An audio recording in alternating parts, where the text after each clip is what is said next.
हाय दोस्तो, मी पुन्हा एकदा आपण सर्वांचे अहिरी समाचारमध्ये स्वागत करतो। आज मी पुन्हा एक राजकीय बातमी घेऊन आपल्या सेवेत सादर झालो आहे। महाराष्ट्र प्रदेश काँग्रेस कमिटीचे महासचिव तथा जिल्हा परिषदेचे माजी जिल्हा अध्यक्ष डॉक्टर अजय कंकळालवार यांनी पलटवार होण्याची भीती असताना सुद्धा पुन्हा एकदा राजकीय वार केलेला आहे।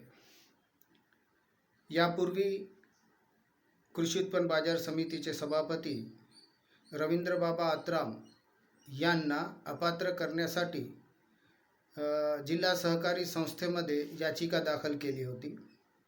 त्यावर पहिली सुनावणी झाली। 15 एप्रिलला दुसरी सुनावणी असताना त्यापूर्वीच त्यांनी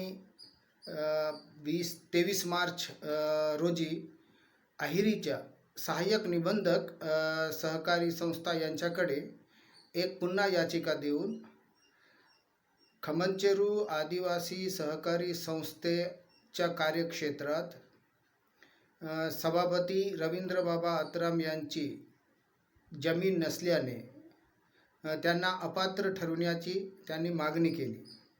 त्यावर 2 एप्रिलला सुनावणी झाली आणि 6 एप्रिलला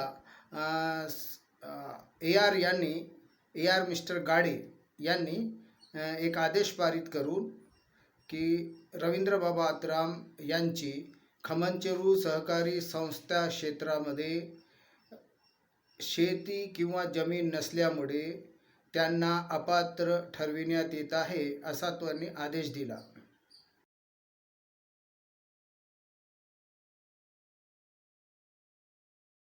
सभापती रवींद्रबाबा आत्राम हे आता आदिवासी सहकारी संस्था खमंचेरूमध्ये सभापती राहिले नाही।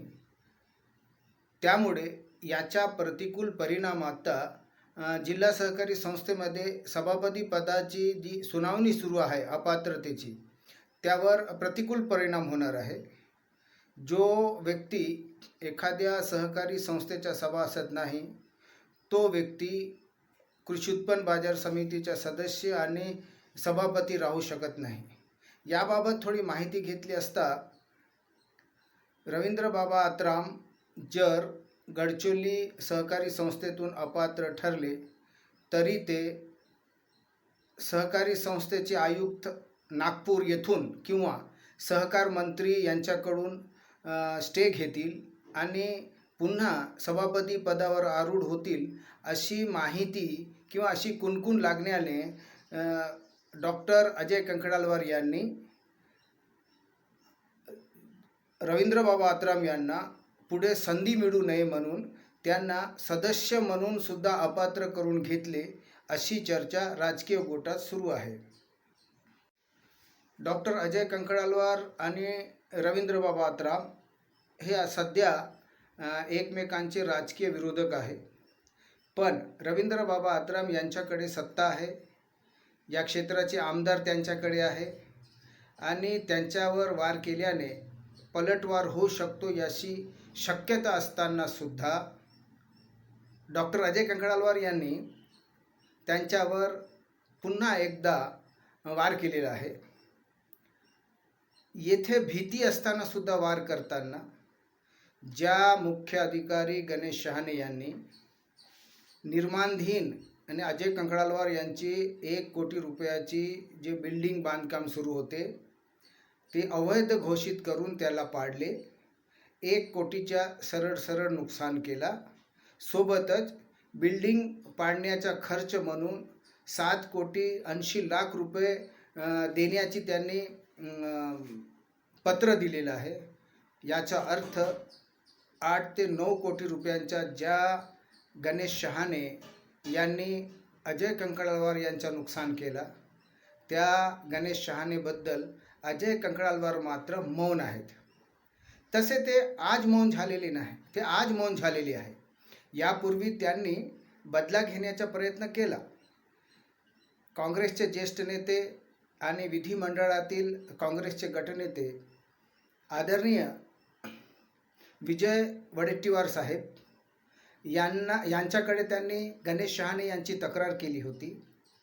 आपल्यावर झालेल्या अन्यायाची माहिती देताना गणेश शहाणे यांनी बोगस दिव्यांग प्रमाणपत्र प्राप्त करून मुख्याधिकारी पदाचे पद बळकावले असल्याची माहिती दिली. यावरून विजय वडेट्टीवार साहेबांनी त्यांची संपूर्ण माहिती घेतली, कागदपत्र गोळा केले आणि नागपूरच्या हिवाळी अधिवेशनामध्ये गणेश शहाणे यांच्याबद्दल पूर्ण माहिती देत त्यांच्यावर गुन्हा दाखल करण्याची मागणी केली. त्यावर दिव्यांग कल्याण विभागाचे मंत्री सावे यांनी 3 महिन्यात कारवाई करण्याचे आश्वासन दिले. अध्यक्ष महोदय, खरं तर एकूण 359 हे कर्मचारी अधिकारी आहेत ज्यांची यादी आहे की बोगस प्रमाणपत्र मिळवायचे. मी स्पेसिफिक आपल्याला सांगतो, अहेरी नगर परिषदेचे मुख्याधिकारी आहेत गणेश शहाणे. यांनी दिव्यांग प्रमाणपत्र प्राप्त करून नोकरी मिळाल्याची तक्रार लोकसेवा आयोगाकडून अप्पर मुख्य सचिवांच्याकडे गेली आणि त्यांनी सांगितले की यांच्यावर गुन्हा दाखल करा, चौकशी करा. किती दिवसात व्हायला पाहिजे, त्याला किती कालावधी असायला पाहिजेत? जर अप्पर मुख्य सचिव आणि JD कडून पत्र आल्यानंतर सुद्धा जर कारवाई होत नसेल तर तुमच्या कारवाईला काय अर्थ आहे अध्यक्ष महोदय?